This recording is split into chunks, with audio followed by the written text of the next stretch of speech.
తను గమనించినట్లేదు, ఏదో పనిలో ఉందిగా. ఇప్పుడు హ్యాపీగా వాటేసుకుంటుంది చూడు. అన్న కూర ఏమంటారా? XYZ. ఏమన్నా? ఏంటి మళ్ళీ కోపం కలిగిస్తుంది? ఏంటి రొమ్మిర్చుకొని ఉంచున్నావు? చూడలేదించు. కూలింగ్ లస్తి ఏంటిలా గాలి తీసింది? ఓ ఏమండి, ఎంతమందిని మీకోసం కొట్టాను. XYZ చెప్పకపోయినా పర్లేదు, అట్లీస్ట్ ఒక థ్యాంక్స్ అయినా. అందుకేగా కోడి కూర పెడుతోంది. మెక్కి దొప్పే. పోవే. ఏమన్నా? పోతాను, మెక్కుతానన్నా. 100 మందిని మేనేజ్ చేస్తున్నాను, ఇది చూపులతోనే చంపేస్తుంది. గుడ్ల గుబ్బ. సుల్తాన్ ఫోన్. హలో బాబు, నేను లాయర్ని మాట్లాడుతున్నా. సార్ చెప్పండి సార్. న్యూస్ చూసావా? ఇక్కడ అందరినీ కుక్కల్ని కాల్చినట్టు కాల్చి పారేస్తున్నారు. ఒకటే రక్తపాతం. This encounter was not a planned action, just self-defense. Anyways, Vizag should be crime free. ఇది కేవలం ఆరంభం. ఆపరేషన్ పూర్తయ్యే నాటికి వైజాగ్లో రౌడీజం అనే మాటే ఉండదు. ఎట్టి పరిస్థితుల్లో వాళ్ళు ఇక్కడికి రాకుండా జాగ్రత్త పడు. కేర్ఫుల్ బాబు. సరే సార్.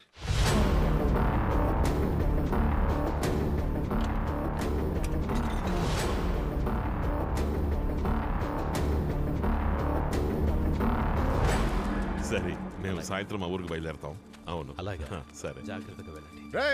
సాయంత్రం అందరూ ఊరెళ్ళిపోతున్నాం. ట్రైన్ ఆగినా సరే ఎవరికి మళ్ళీ భోజనాలు పెట్టించను. ఇక్కడే డబుల్ కోట మెక్కేయండి, అర్థమైందా? ఏంటి సుల్తాన్, ఆలోచించకుండా ఫోన్ చేయండి. ఇదిగో బాబు గురించి పట్టించు. ఏమయ్యా, మీరంతా ఒకటే కుటుంబం ఒకటిగా? నిజమా? అవును. భోజనాలకే బోలెడంత ఖర్చు అవుతుందేమో. రోజుకు 10 కిలోల బియ్యం మాయమైపోతాయి. ఏంటయ్యా నువ్వు, తినే పువ్వు కూడా లెక్క కడితే ఎలా చెప్పు? మా దగ్గరే గనక మీలాంటి వాళ్ళు 100 మంది ఉంటే చాలు. మేం ప్రతిరోజు 10 ఊళ్ళకు బువ్వ పెట్టగలం తెలుసా? ఎలా పెట్టగలరు? వీళ్ళందరినీ ఏకోజామనే పొలంలోకి దింపి ఒక పక్కనేమో 10 ఎకరాల్లో వంకాయ, బెండకాయ, టమాటా కూరగాయల్ని, ఇంకో పక్కన అరటి తోటని, వీటితో పాటు మిగిలిన భూమిలో వరిని పండిస్తే దిమ్మ తిరిగిపోతుంది. వీళ్ళతోనా జరిగే పని నా తాత? వీళ్ళకి వ్యవసాయం రాదు. అరే ఏంటి బాబు అలా అంటావు? సాఫ్ట్వేర్ కుర్రోళ్లే వ్యవసాయం చేయగలేంది, వీళ్ళు చేయలేరా? మీ తాత ముత్తాతలు వ్యవసాయం చేయలేదా ఏంటి? వ్యవసాయం మీ రక్తంలోనే ఉంది బాబు. విత్తనాలు ఎవరు జల్లినా మొలకెత్తుతాయి. హలో హలో హలో, మన ఊరి సమస్య గురించి మాట్లాడడానికి వైజాగ్ వెళ్ళి వీళ్ళ నాన్నగారిని కలిసినప్పుడు మేము రైతులం అని చెప్పగానే ఒక్క పైసా కూడా ఆశించలేదు. నాకు పిడికెడు ధాన్యం ఇవ్వడని చెప్పారంతే. అది ఆయన గొప్పతనం. మనం రైతులం, పిడికెడు ధాన్యం ఏంటి, పండే పంటలో ప్రతి సంవత్సరం సగభాగం ఇచ్చేద్దాం. ఏం బాబు, ఇప్పుడు నీకు సంతోషమేగా? మీరు ఈ రోజే వైజాగ్ వెళ్తున్నారని మీ వాళ్ళు చెప్పారు. వెళ్లే ముందు ఇంకేం కావాలన్నా అడిగి మరీ తీసుకెళ్ళొచ్చు. బస్సు ఇదే మంచి టైము, వెళ్ళి పిల్లలు అడిగేసి ఇల్లు పో. అడుగుతాడు.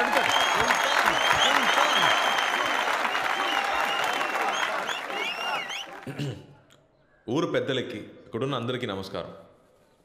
గొడవలు కొట్లాట్లాంటివి మా నాన్నగారు చేసినప్పుడైనా, మా అన్నలు చేసినప్పుడైనా నాకెప్పుడు నచ్చలేదు.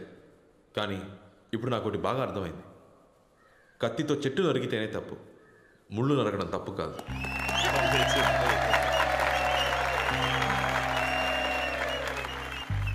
కొన్నేళ్ల క్రితం విజ్ఞానం ఎదగాలి, వ్యవసాయం ఎదగాలని మాట్లాడేవాళ్ళం. కానీ ఇప్పుడు ఈ ఊరికి వచ్చాక అర్థమైంది, విజ్ఞానం బాగా ఎదిగింది, వ్యవసాయమే వెనకబడిపోయింది. దాని గురించి ఎవరు పట్టించుకోవట్లేదు. అంతెందుకు, నేనే డబ్బు ఉంటే సరిపోతుంది, ఆ డబ్బుతో తిన్నైనా నీళ్ళైనా కొనుక్కోవచ్చుని అనుకునేవాడిని.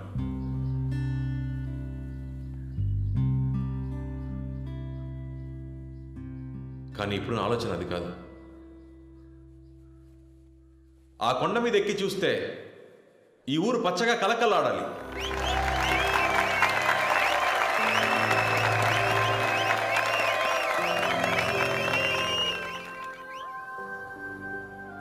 ఇక్కడ పండించే ధాన్యంతోనే నా పెళ్లి భోజనం పెట్టాలి.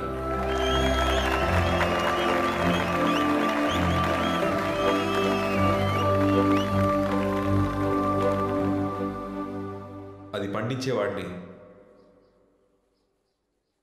నేనే కావాలి. ఏం ప్లాన్ చేస్తున్నాడు అర్థం కావట్లేదు. ఏమంటున్నా ఏమంటున్నాడు? అన్నా ఇదేం ఫిట్టింగ్ అన్నా?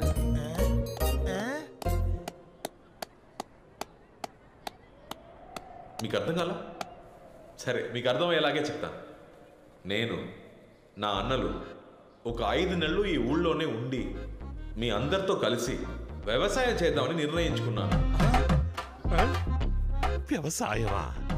బైక్లో ఏమంటున్నారు మైకిల్? వ్యవసాయం చెయ్యాలంట. సంతోషమేగా?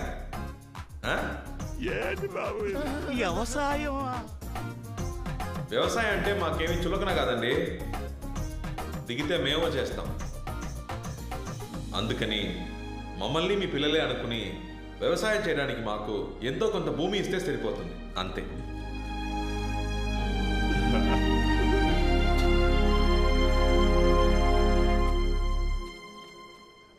ఊళ్ళో ఆడవాళ్ళు ఉన్నారు, పైగా పెళ్లిడికి వచ్చిన పిల్లలు ఉన్నారు. ఈ రౌడీ విధంలో ఊళ్ళోనే ఉండనిస్తే మనం ఎలా ప్రశాంతంగా బతకగలం? వాళ్ళు నీకన్నా మంచోళ్ళయ్యా. వాళ్ళు ప్రాణాలకు తెగించి మనల్ని కాపాడడానికి వస్తే అంతలోనే అది చేస్తారు ఇది చేస్తారంటే ఏంటయ్యా అర్థం? ఇలాగే మునుపొకడొచ్చి మన పొలాలు రాసిమ్మన్నాడు. 4 ఏళ్లు కుక్కల్లా హీనంగా బతికాం. వీళ్ళని చూస్తే దున్నపోతుల్లా బలిసి 100ల సంఖ్యలో ఉన్నారు. వాళ్ళని ఇక్కడ ఉండడానికి ఒప్పుకుంటే ఈ ఊరే నాశనం అయిపోతుంది. నాకెందుకో వాళ్ళు మన ఊళ్ళో ఉండడమే మంచిదనిపిస్తుంది. నీకే వంటరోడివి, ఇంట్లో ఆడాలు ఉంటే తెలుసుద్ది సమస్య ఏంటనేది. తాత చెప్పిందే కరెక్ట్. వాళ్ళు ఇప్పుడు మన ఊళ్ళో ఉండడం మనందరికీ మంచిది. ఊరుకోమ్మా, చివరికి ఆడవాళ్ళు కూడా పంచాయతీలో సలహాలు ఇచ్చేవాళ్లే. పెద్దయ్యా, జయేంద్ర ఇంకా చచ్చిపోలేదు. చావు దెబ్బ తిని వెళ్ళాడంతే. రేయ్, ఆడి తిరిగొచ్చాడంటే మనుషులు పెట్టి కొట్టిస్తారా అని ఊరు మొత్తం తగలబెట్టడం ఖాయం. అవునే. ఇలా చూడండి, ఇప్పుడు మన సమస్య వీళ్ళు కాదు. సమస్య ఏంటంటే ఇంకో 6 నెలల్లో వ్యవసాయం చేసి మన పొలాల్ని కాపాడుకోవాలి. ఇది బీడు భూమి కాదు, వ్యవసాయ భూమి అని నిరూపించాలి. అందుకోసం వాళ్ళు మన ఊళ్ళోనే ఉండాలి. ఆ అమ్మాయి కరెక్ట్ పాయింటే మాట్లాడుతోంది. ఇది జరిగే పని కాదులే. పొలాల కోసం మానాన్ని తాగట్టు పెట్టాలా? చెప్పండి. ఏయ్ ఊరుకోవయ్యా, మనకు వేరే దారి లేదు. మా అమ్మాయి చెప్పింది నిజమే. అవన్నీ అలా ఉంచండి. ఇంతకీ పొలం ఎవరిస్తారు? ఏం మాట్లాడరే? చెప్పండి, పొలం ఎవరెత్తారు? నా దగ్గర 1 ఎకరం ఉంది, నేనిస్తా వాళ్ళకి. ఏంటి 1 ఎకరమా? దాంతో ఏం చేయాలని? నాకు 8 ఎకరాలు ఉంది, వాళ్ళకి నేను ఇస్తాను.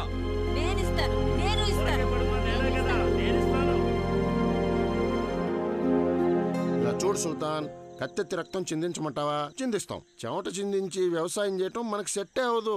వెళ్ళామా, వేసేసామా, కాలైనా సరే తలైనా సరే జస్ట్ 15 మినిట్స్ పని అయిపోయిందా, బిర్యానీ తిన్నామా, టేక్ రెస్ట్. అది వదిలేసి ఎండనక వాననక ఎందుకు ఈ తిప్పలు చెప్పు. సాంబశివ అన్న, అద్భుతంగా మాట్లాడావు. ఒకసారి ఎట్రా. కంగ్రాచులేషన్స్. సాంబశివం, అన్నంట మర్చిపోయావే. అడిగిన దానికి కరెక్ట్గా సమాధానం చెప్పు, అప్పుడు అన్న కూడా తగిలిస్తా. ఇది చెప్పు, గుమ్మడికాయ తీగకు కాస్తుందా మొక్కకు కాస్తుందా?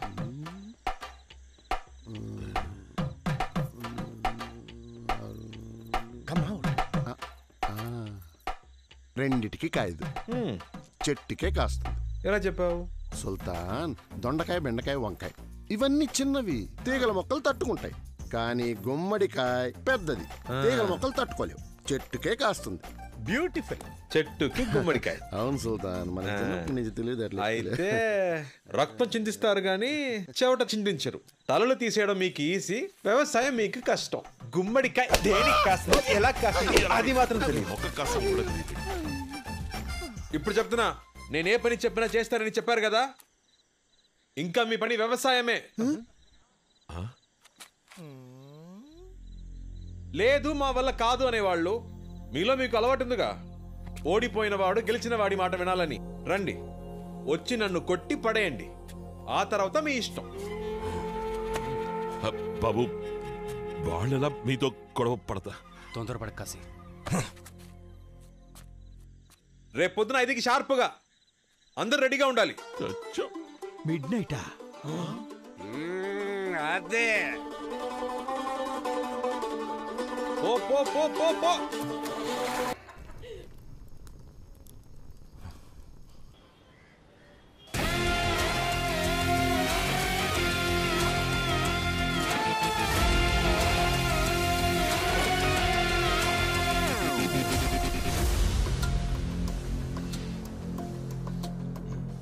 Joker, bloody joker. అది ఒక ఏనుగు గుంపు. ఒకళ్ళు ఇద్దరు కాదు, 100 మందికి పైగా ఉన్నారు. వాళ్ళని కాదని ఒక్కరు కూడా ఆ భూమి మీద కాలు పెట్టలేరు. వాళ్ళ బలం వాడొక్కడు, రావణుడు. 100 తలల రావణుడు. నా సాయం లేకుండా నువ్వు వాళ్ళని ఏమీ పీకలేవురా. మాట్లాడుతున్నావుగా, మాట్లాడచావు. ఎందుకు ముందర చూస్తారు? సుల్తాన్,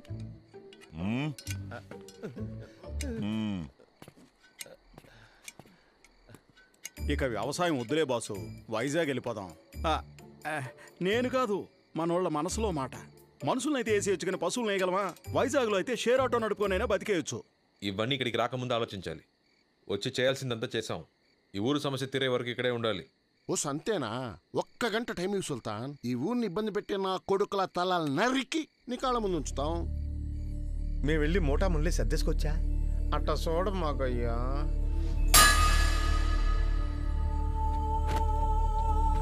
మళ్ళీ చెప్పను. నేను చెప్పే వరకు ఇక్కడే ఉండాలి.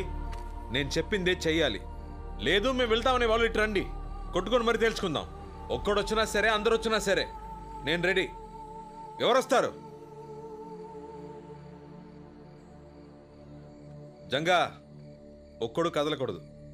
ఎవడైనా కదిలాడో తోలు తీసే. తోలు తీయడానికి నేనేమన్నా అరటిపండు తొక్క? జై సుల్తాన్, జై సుల్తాన్, జై సుల్తాన్, జై సుల్తాన్. ఒరే జెండాకర్రా, ఏంట్రా? ఆంజనేయుడు భక్తి కూడా నీ భజన ముందు బలాదుర్రా. చిన్నప్పుడు స్కూల్లో గోడ కూర్చేయమంటే తిరగబడి రౌడీ అయినోడ్రా. కనీసం దానికైనా రెస్పెక్ట్ ఇవ్వరా? కొడితే మొగ 32 చెక్కలు అవుతుంది. టైమురా. ఆ పిల్ల వల్ల మనకి కష్టాలు తప్పవు, వేరే దారే లేదు. మరో దారుంది. మీరందరూ ఒప్పుకుంటే తనతో నేను తలపడతాను. వాణ్ణి నేను ఓడిస్తాను. సుల్తాన్నే ఓడిస్తావా? ముందు నన్ను ఓడించరా.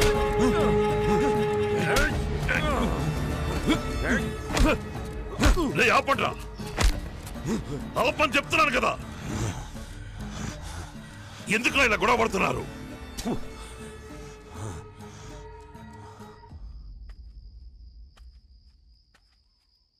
మీ మనసులో ఏముందో నాకు అర్థం కావట్లేదు.